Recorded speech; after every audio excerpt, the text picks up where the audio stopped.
When he told me he was working at the gas station, I got that familiar feeling in my chest. Hi, sweetie. How's it going? Like this weight. How long do you think you're gonna work there for? Until I paid some of the bills.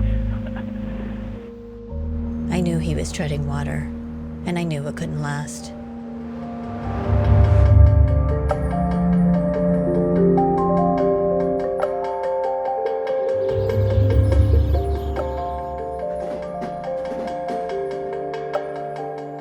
I can still see myself as a boy.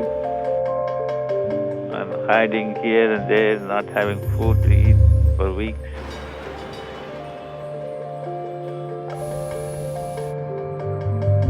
When I used to sleep on the street, looking at the stars and moon, and always prayed, someday, somehow, my life will change.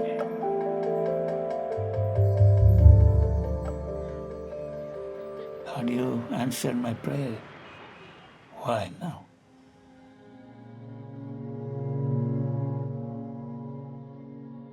And so here I am, reliving the past while trying to live in the present. I'm receiving a pixel.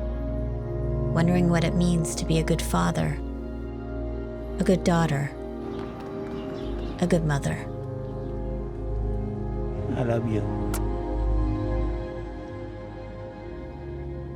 Dad, how did you get up and keep going?